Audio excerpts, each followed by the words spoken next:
Hello, everyone. Welcome to episode 18, where we will learn how to convert a PDF into a DWG file. Go to Import, then select Other Formats, and choose the PDF file you want to import from its folder location.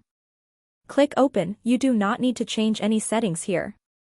Just make sure your settings match the ones shown on the screen, then proceed and click OK. If there are too many objects in the file where you imported the PDF, simply locate the imported PDF and place it according to your needs. The drawback of this PDF to DWG conversion is that everything becomes ungrouped and separated, as shown here. The measurements may remain the same.